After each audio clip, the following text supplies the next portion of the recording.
JanBask training. Learn and grow. So we'll see loops and conditions again in today's class. So for loop, while loop, control statements, okay, if and else, all these we'll see today. Okay, so I will show you something if clause also before going forward. Here, any of the thing you can put a if clause. Okay, in for or defining a function, you can put a if clause. I will put a if clause here. If z greater than 60, okay, I will put print. Sorry, here. If I have to put here, then it will again will be a indentation. If, for, and defining a function. These three are indentation. If z greater than 60, print I am good. Okay. Else, this is called if and else. Okay. So where you will start your if, else also there, else return z. Okay. So what I have done it in the function, we'll see once it is executed. Func name, I'm passing 3 and 25. Okay, you see now it is supposed to be 75. Okay, but the result I am getting is I am good. Okay, and func name 3 and to 5, I am getting 15. So what I have defined in a function, here I am passing two arguments x and y, and I am passing z here. Z is x into y, and then I am putting a if clause, if and else. If else clause I am putting, saying that if z, whatever I have computed, greater than 60, okay, then print I am good. Okay, if it is less than 60, that is taken care by the else statement. Else means if z less than 60, return z. So here 3 into 25 is more than 60. So this clause will be executed, not the else. Okay, else will be executed when if is not satisfied. Okay, so this is the if else clause. You can assign it, okay, nest it with, if you have one more if, then next is if, elif, elif, elif, it will go on to the else. Okay, the same way, whatever you will put it here, okay, it will be elif, elif, your own condition. If you want to say if z is greater than 70, okay, then you print something. Okay, or if z is in between 60 to 70, okay, so or less than 60, you can put your own. So these are the nested one, if else, and in between if you want to put, then elif, that is else if short form elif. Okay, so these three are important things we'll see in the today's session. Okay, so there are two types of loops in Python: the loop within loop, while in, or for if, or for in while.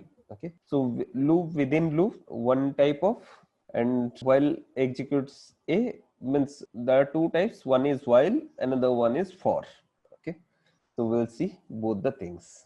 Some the control statements in loop, like break, continue, pass, okay, clause used in loops, else. So once you say break, then at that point the function will break. It will not be execute again further.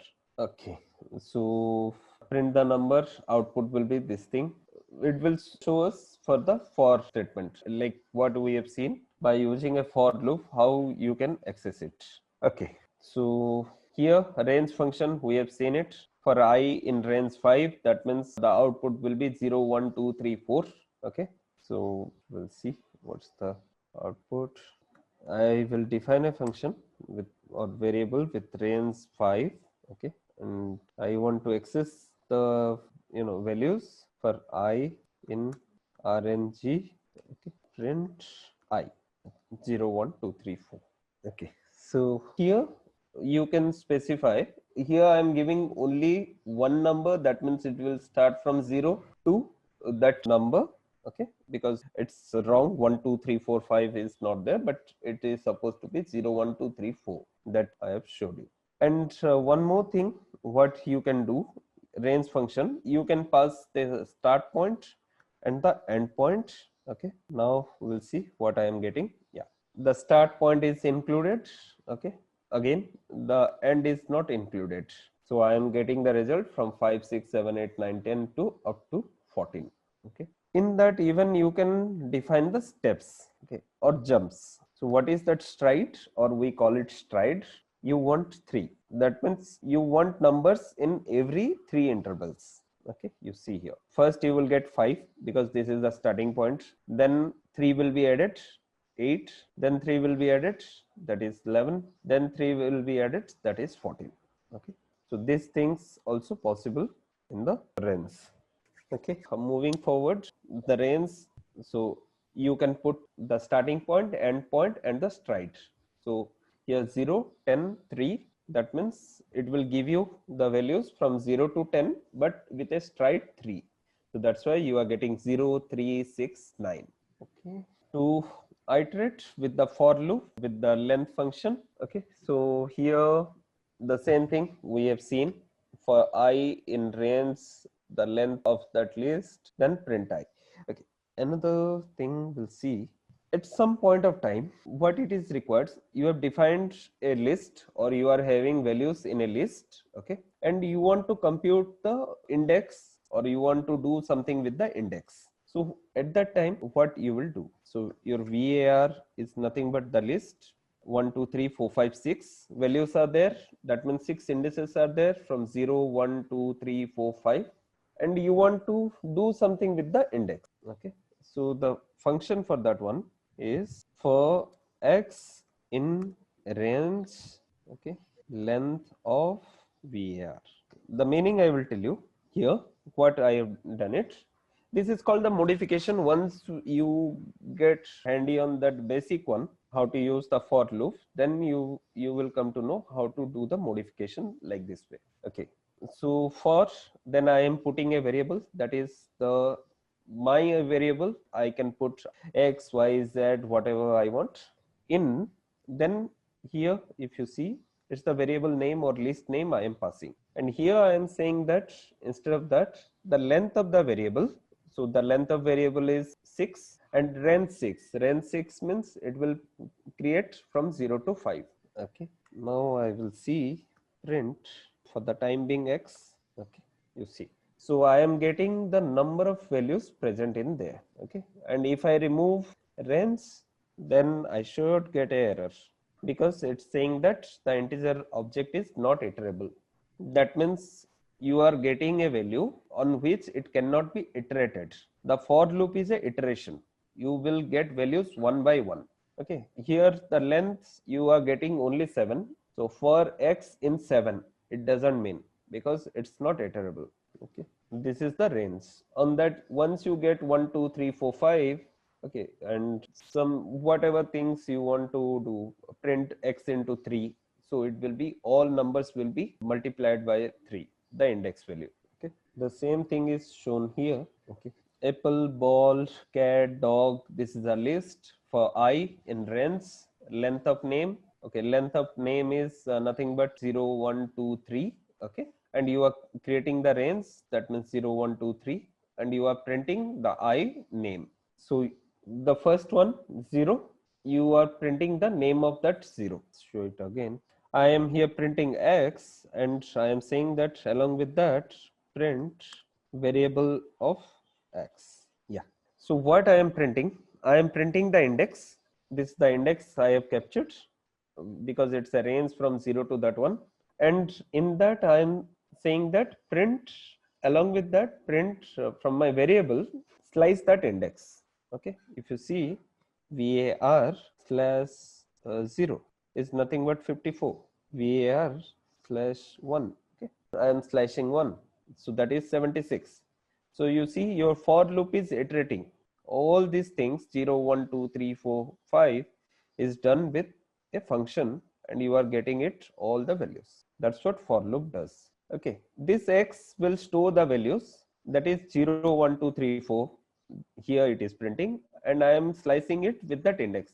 So variable of 0, nothing but 54, it's printing. Once the first line is executed, okay, because first the x will take the value 0, then it will go back again and it will search whether its other variable are available. Yes, then it will go for execution of the 1, then 2, then 3, 4. When it's the end, it will stop there. So what will happen sometime, like, you will create a never ending for loop. That's also possible. Okay, because by mistake you may create something, the for loop, which will go on continuing. So at that time, put this, okay, stop button. It is showing you interrupt the kernel, then it will stop. Okay, some while hardly we are going to use it. Mostly we'll go with the for loop, if else, but yes, it's good to see. We'll see what is while. The while statement is used for repeated execution of an expression is true. Okay, so wherever it's true, it will be used. Okay, the same thing without using if, we are saying that flag equal to 0 while flag less than 5. Okay, print flag. So and then increase the counter with the flag equal to, okay, this function or this the code, line of code, what you are seeing, flag plus equal to 1, it is nothing but it is saying that flag equal to flag plus 1. Okay, whatever the value of flag is there, okay, whatever the value of flag is there, at last you are incrementing 1, and after that it will go back again here to while loop. First the flag is 0 here. Now in after printing 0, now flag equal to flag plus 1, that is 0 plus 1. Then it will go back to this while and it will check, yeah, 1 is less than 5. Then print 1, 1 will be printed. Then 2 is less than 5. Okay, then it's printed till the time you reach 4. One condition for the while loop is always you have to use the counter. This we call a counter. Okay, that means it has to be incremental. Okay, some condition you have to attach it, and this condition will, once one round is completed and this condition is executed, the function will be transferred to the while loop to check it whether it's true or false. It will be executed the program till it's true. When it is false, it will stop. Okay, and there is a rescue to while loop, that is the break. So once you insert break, everything will be break. Your entire code will be break. That means your function will be break. It will not be executed further. Okay. If true, execute the statement in while block and go back to above step. Whatever I have said, the same thing it's mentioned. If false, terminates. Okay. While block. Yeah. We'll see here. For I in range 2 to 10. Okay. So it will print 2, 3, 4, 5, 6, 7, 8, 9. 10 is not included, it will not print. If you remember yesterday, I have done a mistake. Okay, while slicing, I have told you that the last value is included. No, it's not true. So you will always remember, I guess, 2 to 6. Here you will get the variable from 2 to 5. The end is not included. Okay, you see 7, 8, 9, 100. So 0, 1, 2. So from 2 to 5 I am getting. So 2, 3, 4, 5 and is not included 6. And if you put more than the value you are having, you will get error. 1 second. Okay, the variable, I think it's used in for loop. That's why it's not giving it. Oh yeah, that's why. Or sometimes when you will put like this, you will see that the error will say that the list is not matching. Okay, or you are not having some sufficient values. So likewise, you will get error. Why I am not getting, I have used it in a for loop, so that's why I am not getting. Okay, so for in range 2 to 10, so I have got the values for 2 to 9 exactly, and for x in range, next time nesting another for loop in range 2 to n. Okay, if n divided by x, okay, or the remainder not equal to 0, then print whatever you want to print and break. Okay. With the use of break statement, you are breaking the code here. Okay. With the else, you are saying if it is not true, then go here. Loop fell through without finding a factor. Okay. That means this portion is not true. This n if is not true. That is n divided when you are dividing by x and your remainder is not 0, then print n is a prime number. So this is with the else block. If block, you are writing the code. If you won't put break, then also it will do the same thing. The break is mainly used for the while loop. Okay, yeah, because here we have seen in our code, I have not put any break here. What I am doing, I am passing two arguments x and y, and I am doing a multiplication of x and y, and I am saying that if z is 60 or greater than 60, print I am good, else return z. So when I pass two numbers, okay, yeah, 325, it is greater than 60, it's printing I am good. Okay, print I am good, this portion is executed only. When I am passing two numbers which is less than 60, 3, 5, I am getting 15. That means first if will be checked. Yeah, and now it is found that if is less than 60, that means this portion is not correct. Whatever is there else part will be executed. So without break also the if clause will work. Okay, for while you are supposed to enter break, because in while always you have to use a counter. You see it's the counter if sequence greater than equal to 3 or sequence equal to sequence plus 1. This is the counter. Okay, this counter is a incremental. Once the function is executed, it will be at first the counter is 0, then after one iteration counter will be 1, then after another iteration counter will be 2. This is the infinite sequence. If you see, it's the loop is infinite. If you remove this if clause, it will go on printing the values, because there is no way it can stop it. You are saying that increase the counter, print the value, increase the counter, print the value. If you remove this if clause, then the problem is your program will go on printing the numbers one by one. Okay, so at that time, if you see any encounter any of these problems, go to the stop button and stop it. Here we are having a stop button. Okay, interrupt the kernel. At that time you have to interrupt the kernel. Whenever your program is getting wrong, you have to use this one. Okay, so what the program says, sequence equal to 0, that is first I am assigning the counter value to 0 while it's true. Okay, there is nothing to true. Okay, print sequence, and next time you are incrementing a sequence equal to sequence plus 1. Okay, then it will go next. If the sequence greater than equal to 3, you are breaking it. That's why it's 0, 1, 2 printed. If you won't put any of this clause, it will go on printing. Okay, so these are the things what we, all the basics I think we have covered for in, if, while, and defining a function. What we have left yesterday little bit, that portion also we have covered with the customized defining a function. Okay, so there is another thing like continue statement. So continue will continue the program. It's also not required because always it will check and do its own. That's why the Python is a little bit more intelligent programming language. Okay, you have to, in Python, the main benefit is here you have to write less code to execute your program. So that's why it's very interactive and less involvement of the very hi-fi words or the high logic. Okay, these things you will see we have already covered. Yeah, you see here the right side with the for loop we have already covered. JanBask training, all this I am printing.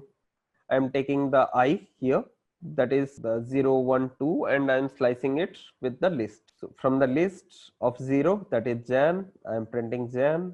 Okay, Bask, I am printing Bask. Then this one. Next time, once the for loop ends, okay, it will come to the else. Else, what we have given, print inside else. Okay, after completing the for loop, it will come to the else part. For else is that the difference between if else and for else is that if for you are creating a iterative list and you are doing, then it's completed, it will come to else. Okay, and when it will come to else part, when if is not true.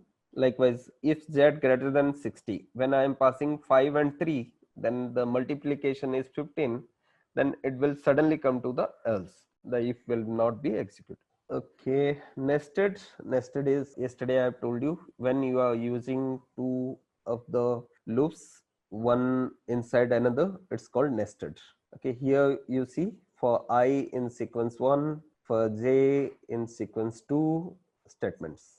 Okay, so I'm using two of the for loops, one inside another. Okay, for or while, some differences. Okay, some theory. You can check it later.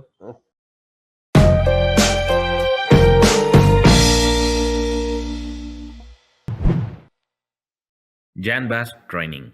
Learn and grow.